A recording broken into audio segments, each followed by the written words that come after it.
आज की सबसे बड़ी खबर अमेरिका से आ रही है, जहां राष्ट्रपति डोनाल्ड ट्रंप ने रशिया, भारत और चाइना के खिलाफ सीधा मोर्चा खोल दिया है। मैं आपको बड़ी स्क्रीन पर जरा दिखाती हूं कि आखिर उन्होंने ट्रूथ सोशल पर इन तीनों देशों को लेकर क्या लिखा है। वो चाइना के लिए डीपेस्ट और डार्केस्ट जैसे शब्दों का इस्तेमाल क्यों कर रहे हैं और इनका मतलब आखिर क्या है। तो आइए इस पोस्ट में, क्योंकि मैं वो पोस्ट खुद भी लेकर आई हूं आपको दिखाने के लिए। डोनाल्ड ट्रंप, ये हमेशा चर्चा होती है ना कि सुबह सुबह उठने के बाद कुछ ना कुछ वो लिखते हैं, बोलते हैं भारत के खिलाफ या अन्य देशों के खिलाफ। तो ये है उनका ये पोस्ट, जिसमें उन्होंने तस्वीर डाली है शी जिनपिंग की, चाइनीज राष्ट्रपति की, व्लादिमीर पुतिन रशियन राष्ट्रपति की और प्रधानमंत्री नरेंद्र मोदी की, और लिखा है looks like we lost India and Russia to deepest darkest China. ऐसा लगता है कि हमने भारत और रशिया को सबसे गहरे, सबसे अंधकारमय चाइना के हाथों खो दिया है। ईश्वर करे कि उनका भविष्य लंबा और समृद्ध हो। ये देखिए, ये है मेरे हाथ में वो पोस्ट जो आज उन्होंने कहा है। ये साफ साफ बताता है कि आखिर डोनाल्ड ट्रंप इस वक्त क्या सोच रहे हैं, क्योंकि डोनाल्ड ट्रंप के दिमाग में जो कुछ भी चल रहा है वो इधर उधर की बात नहीं। यहाँ उन्होंने चाइना के लिए डीपेस्ट और डार्केस्ट शब्दों का भी इस्तेमाल किया, जिसमें डीपेस्ट का मतलब होता है सबसे गहरा और डार्केस्ट का मतलब होता है सबसे अंधेरा। ये शब्द मुहावरे की तरह इस्तेमाल किए जाते हैं, जिनका मतलब क्या होता है? मतलब यह होता है कि राष्ट्रपति ट्रंप चाइना को एक खतरनाक देश बता रहे हैं और अमेरिका विरोधी बता रहे हैं, और यही उनकी मंशा है कि वो ये दिखाएं कि देखिए भाई, ये दोनों देश तो इस वक्त चाइना के साथ है, एक खतरनाक देश है चाइना, और ये वो हमेशा से करते आए हैं। अमेरिका विरोधी ताकत के रूप में पेश कर रहे हैं वो, और ये बताना चाहते हैं कि अब भारत और रशिया भी ज्यादा शायद चाइना के साथ जाकर खड़े हो गए हैं। इसके अलावा उनका जो प्रॉस्परस फ्यूचर की वो बात करें, जो शब्द आपने देखा, ये वाला वाक्य जो है असल में एक व्यंग्य है, ऐसा लगता है। राष्ट्रपति ट्रंप की असली चिंता यह है कि अमेरिका एशिया में चाइना को रोकने के लिए भारत और रशिया का सहयोग खो रहा है। और आखिर में अगर आप इस तस्वीर को देखेंगे तो ये जो तस्वीर राष्ट्रपति ट्रंप ने पोस्ट की है, ये साल, अभी तक की मिली जानकारी के मुताबिक, ये साल 2017 के ब्रिक्स समिट की है, यानी पुरानी तस्वीर निकालकर उसको पोस्ट करके टारगेट कर रहे हैं। उस वक्त चाइना के शियामिन जो शहर है, उसमें इसके वार्षिक समिट का आयोजन हुआ था, और रशिया के राष्ट्रपति व्लादिमीर पुतिन, चाइना के राष्ट्रपति शी जिनपिंग और भारत के प्रधानमंत्री नरेंद्र मोदी की ये तस्वीरें इस सम्मेलन में पूरी दुनिया ने देखी थी। सोचने वाली बात यह है कि इस हफ्ते चाइना में जो SCO समिट हुआ, उसकी तस्वीर राष्ट्रपति ट्रंप ने पोस्ट नहीं की, बल्कि वो 8 साल पुरानी तस्वीर निकाल कर लाए हैं। और अब शायद राष्ट्रपति ट्रंप को यह एहसास हो गया है कि भारत और रशिया उनके साथ नहीं। राष्ट्रपति ट्रंप के इस बयान के कई गहरे मायने हो सकते हैं, उसको समझिए। भारत ने भले अब तक चाइना, रशिया और अमेरिका से रिश्तों को लेकर संतुलन बनाकर रखा, लेकिन अमेरिका आज से यही मानेगा कि हम चाइना के खेमे में हैं, तो एक साथ रंग भरने। हमें चाइना के खेमे में गिरने का एक मतलब है, समझिए, क्यों वो रशिया, चाइना और साथ में इंडिया एक खेमे में वो डाल रहे हैं। इस खेमे में डालने का मतलब एक है कि अमेरिका हमें अपने दुश्मन देश चाइना का सहयोगी मानेगा, और यही रंग देने की कोशिश है, जो कि पूरी तरह से गलत है, सच नहीं है। आइए आपको लेकर चलते हैं बड़ी स्क्रीन पर और दिखाते हैं कि आखिर इस पोस्ट के पीछे की मंशा क्या है। क्योंकि जैसे ही डोनाल्ड ट्रंप भारत, रशिया और चाइना को एक साथ दिखाते हैं, तो वो ये साबित करने की कोशिश करते हैं कि हम चीन के खेमे में हैं, दुश्मन देश के खेमे में हैं। यहां पर देखिए, चीन, रशिया, अमेरिका से भारत का एक संतुलन, यही सबसे बड़ा मुद्दा है। भारत कभी भी चाइना के उस काउंटर ब्लॉक का हिस्सा नहीं बना, जिसमें चाइना हमारे कंधे पर बंदूक रखकर अमेरिका को निशाना बनाए। हमने इस मामले में चाइना से एक निश्चित दूरी बनाकर रखी है, और SCO समिट में भी भारत इसलिए गया क्योंकि हम इसके स्थायी सदस्य हैं, और ये पहली बार नहीं हुआ है। हम वहां पर विक्ट्री डे परेड के लिए नहीं रुके। देखिए, साल 2014 में ब्राजील का ब्रिक्स समिट, 2016 में चीन का G20 समिट, 2016 में चाइना का G20 समिट, 2017 में कजाकिस्तान का SCO समिट, 2017 का ही जर्मनी वाला G20 समिट, 2017 में चीन का ब्रिक्स समिट, 2019 में ब्राजील का ब्रिक्स समिट, 2024 में देखिए ये जो आंकड़े हैं, ब्रिक्स नंबर्स है, ब्रिक्स समिट रशिया का, वर्ष 2025 में अब जो SCO समिट चाइना में हुआ है। ये तमाम ऐसे समिट्स हैं जिसमें भारत जाता रहा है। अब कौन कौन से दुश्मन देश पहुंच रहे हैं या कौन कौन से स्थायी दोस्त पहुंच रहे हैं, ये सब मायने नहीं रखता है, क्योंकि ये गुट और इन समिट्स के जरिए आपकी कूटनीति तय होती है, आपका फॉरेन ट्रेड तय होता है। और इसीलिए चाहे ये तमाम वर्ष जिसकी तस्वीरें हम आपको दिखा रहे हैं, ब्राजील, चीन, कजाकिस्तान से लेकर हर देश, चाहे वो चीन ही क्यों ना हो, चाहे वो रशिया क्यों ना हो, जर्मनी, ब्राजील, चाइना, 2 बार इन सब में पीएम गए। प्रधानमंत्री मोदी हर बार इन सम्मेलनों का हिस्सा बने हैं और इनमें राष्ट्रपति शी जिनपिंग की भी मौजूदगी रही। सोचिए, प्रधानमंत्री नरेंद्र मोदी लगातार इन सम्मेलनों में जा रहे थे, लेकिन अब जाकर अमेरिका को ऐसा क्यों लग रहा है कि हम चाइना के साथ जाकर खड़े हो गए? ऐसा तो है नहीं कि पहली बार प्रधानमंत्री नरेंद्र मोदी मिल रहे हैं शी जिनपिंग से और व्लादिमीर पुतिन से। लगभग हर वर्ष की तस्वीरें जहां पर एससीओ समिट में पीएम गए हैं, उसमें आपको इन तीनों की तस्वीरें साथ दिखेंगी। लेकिन इस बार डोनाल्ड ट्रंप क्यों पोस्ट कर रहे हैं? वो इसलिए क्योंकि उनकी बहुत आलोचना हो रही है अमेरिका में, और उस आलोचना से बचने के लिए वो ये दिखाने की कोशिश कर रहे हैं कि दुश्मन के खेमे में भारत दिख रहा है। हकीकत यह है कि अगर राष्ट्रपति ट्रंप सिर्फ एससीओ समिट में शामिल होने के लिए भारत पर चीन के खेमे में जाने का आरोप लगा रहे हैं, तो हमें लगता है कि उनके सलाहकार गलत राय दे रहे हैं। वो ये नहीं समझ रहे कि भारत ने अब तक चाइना के किसी भी अमेरिकी विरोधी बयान का समर्थन नहीं किया है। हमने हमेशा बैलेंस, संतुलन रखा है, और चाइना के साथ हमारे जिन रिश्तों में तनाव आया था, उन रिश्तों को सुधारने के लिए दोनों तरफ से कोशिशें हुई। हम हमेशा संतुलन बनाकर रखते हैं।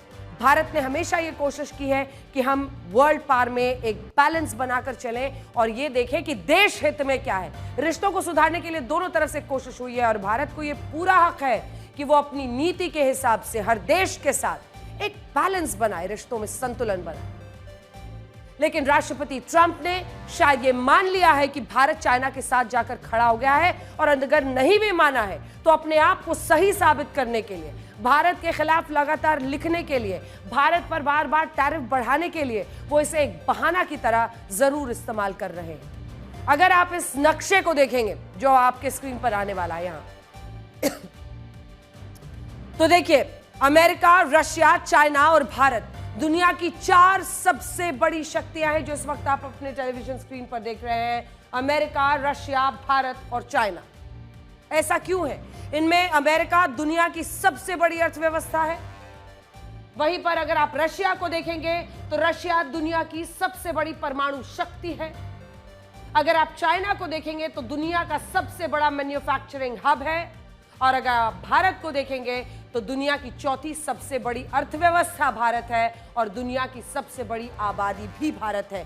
एक उपभोक्ता बाजार है, एक कंज्यूमर मार्केट है। इनमें चारों देशों में जो सबसे बड़ी शक्तियां हैं, उनमें क्या खासियत है हमने आपको बता दी। अब इन चारों देशों में एक बड़ा फर्क है, वो ये है कि चाइना और भारत एशिया महाद्वीप में आते हैं, दोनों ही देश जो अगल बगल है, जबकि रशिया एक ट्रांसकॉन्टिनेंटल देश है जो यूरोप से एशिया तक फैला हुआ है। देखिए, यूरोप से लेकर एशिया तक उधर फैला हुआ है। ट्रांसकॉन्टिनेंटल देश आप इसे कह सकते हैं। वहीं पर अगर आप देखिए तो भारत और चाइना की सीमा आपस में लगती हुई है, जबकि चाइना और रशिया भी एक दूसरे के बॉर्डर्स को शेयर करते हैं। यहां पर सीमा हमारी चाइना के साथ मिलती है, वहां पर उनकी रशिया के साथ मिलती है। इन भूगोलिक परिस्थितियों के कारण ही पश्चिमी देशों को कई बार यह लगा कि हम तो चाइना के साथ भी जा सकते हैं या हम रशिया के साथ भी जा सकते हैं। इसके अलावा हमने जब जब चाइना के साथ भी रिश्तों में तनाव कम करने की कोशिश की, तब तब अमेरिका को परेशानी हुई और अमेरिका को यही लगा कि भारत तो चाइना के पक्ष में झुकने लगा है। कहने का मतलब यह है कि पश्चिमी देशों के लिए ये आरोप लगाना बहुत आसान रहा है हमेशा से कि हम चाइना के साथ मिल गए हैं। इस बार राष्ट्रपति ट्रंप ने अपनी सुविधा के हिसाब से ऐसी बातें कह दी है एक फोटो डाल के, क्योंकि वो दूसरे कॉन्टिनेंट में है उस तरफ अमेरिका, और ऐसे में ये तीनों देशों का एक के साथ एक लगकर एक जगह पर भौगोलिक रूप से होना सबसे ज्यादा शक पैदा करता है उनमें। जबकि सच क्या है? सच यह है कि भारत ने कभी चाइना के साथ खड़े होकर उसकी अमेरिकी विरोधी नीतियों का समर्थन किया ही नहीं। हमने चाइना के साथ सिर्फ अपने रिश्तों पर बात की है और अमेरिका के मुद्दे पर संतुलन बनाकर रखा है। भारत ने कभी भी गुटबाजी नहीं की है। रशिया के साथ हमारे रिश्ते आज से नहीं बल्कि दशकों पुराने हैं। चाइना के साथ केवल रिश्तों पर बात होती है। अमेरिका के मुद्दे पर संतुलन रखा है हमने। रशिया के साथ दशकों पुराने संबंध हमने रखे हैं। अब अमेरिका ने साल 1965, 1971 और 1999 के करगिल युद्ध में हमारी मदद नहीं की थी, और फिर जो परिस्थितियां बनी थी वो आपने देखी। क्योंकि चाहे वो वर्ष 1965 हो, वर्ष 1971 हो या वर्ष 1999 हो, अमेरिका ने मदद की क्या? आज भी हम रशिया से जो कच्चा तेल खरीद रहे हैं उसके लिए साल 2022 में अमेरिका ने ही आग्रह किया था और ये कहा था कि भारत यूक्रेन युद्ध के दौरान, जब रशिया और यूक्रेन के बीच ये युद्ध हो रहा है, तो उसके बाद रशिया से कच्चा तेल खरीदेगा तो दुनिया में जो कीमतें हैं पेट्रोल की, वो कीमतें स्थिर रहेंगी। लेकिन आज यही अमेरिका कहता है कि हम ये तेल क्यों खरीद रहे हैं? क्योंकि डोनाल्ड ट्रंप को एक बहाना चाहिए। और इसीलिए हम कह रहे हैं कि इस पोस्ट के गहरे मायने हैं जो डोनाल्ड ट्रंप ने डाला है। वो इसके जरिए एक बार फिर से अपनी नीति को सही ठहराने के लिए एक बेतुकी सी दलील दे रहे हैं और इसी के साथ साथ भारत की स्टीरियोटाइपिंग करने की कोशिश कर रहे हैं। अब आप ये तस्वीर देखिए, यह है राष्ट्रपति डोनाल्ड ट्रंप के ट्रेड एडवाइजर पीटर नवारो। दावा है कि अब तक राष्ट्रपति ट्रंप ने भारत को लेकर जो कुछ कहा और हम पर जो 50% टैरिफ लगाया, इन्हीं साहब ने। उसके पीछे यही है पीटर नवारो। ये बात हम आपको बार बार बता रहे हैं, पीटर नवारो ही वो दिमाग था जिसने भारत के खिलाफ पूरे मामले को भड़काया है और 50% तक टैरिफ ले गए। ये आए दिन हमें लेकर नए नए आरोप लगाते हैं और कहते हैं कि भारत में रशिया से कच्चा तेल खरीदने का फायदा ब्राह्मण्स को मिल रहा है। लेकिन आज हमारे विदेश मंत्रालय ने इन्हें जवाब दिया है और ये कहा है कि पीटर नवारो के सभी दावे गलत हैं, भ्रामक हैं। हालांकि विदेश मंत्रालय ने राष्ट्रपति ट्रंप के बयान पर कोई टिप्पणी नहीं की। पीटर नवारो के कमेंट के बारे में हम लोगों ने कुछ गलत और गुमराह करने वाले कमेंट या स्टेटमेंट श्री नवारो की तरफ से देखा है और साथ ही साथ हम ये कहना चाहते हैं कि ये हमारे लिए अस्वीकारनीय है, इसको हम अस्वीकार करते हैं। Regarding the post, I have no comments to offer on this post at this. तो इस पे हमारे पास अभी टिप्पणी करने के लिए कुछ नहीं है। इस वक्त राष्ट्रपति ट्रंप और उनकी टीम अपनी पूरी ताकत से यह साबित करने में लग गई है कि भारत यूक्रेन युद्ध का असली दोषी है और इसी कड़ी में यह सब कुछ हो रहा है। अमेरिका की जिस निचली अदालत ने टैरिफ पर राष्ट्रपति ट्रंप के फैसलों को गलत बताया था, उस फैसले के खिलाफ ट्रंप प्रशासन अमेरिका के सुप्रीम कोर्ट पहुंच गया है और वहां भी उसने भारत को आधार बनाकर अपनी टैरिफ नीति को सही साबित करने की पूरी कोशिश की है। ट्रंप प्रशासन ने कोर्ट में कहा कि भारत पर लगाया गया 50% टैरिफ यूक्रेन युद्ध को रोकने के लिए बहुत जरूरी है और असली उसकी जो दलील है वो ये है कि भारत रशिया से कच्चा तेल खरीदकर अमेरिका के हितों का नुकसान कर रहा है। इसी में यह भी दलील दी गई कि निचली अदालत का फैसला राष्ट्रपति ट्रंप के पिछले 5 महीनों की व्यापारिक बातचीत को मुश्किल में डाल सकता है और इससे यूरोपियन यूनियन, जापान, दक्षिण कोरिया जैसे देशों के साथ हुए समझौते खतरे में पड़ सकते हैं। जबकि इन टैरिफ्स का विरोध करने वाले याचिकाकर्ताओं का कहना है कि ट्रंप के ये टैरिफ छोटे व्यापारियों को नुकसान पहुंचा रहे हैं और इसीलिए टैरिफ की ये नई दरें रद्द हो जानी चाहिए।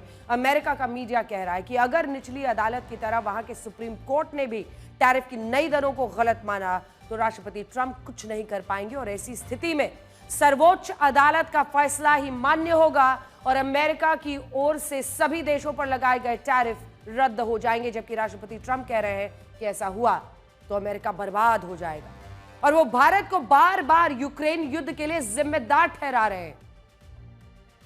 ये कोशिश है कि पूरी तरह से भारत के खिलाफ एक एजेंडा चलाया जाए और भारत के खिलाफ ये कहा जाए कि भारत ही यूक्रेन रशिया युद्ध के लिए जिम्मेदार है।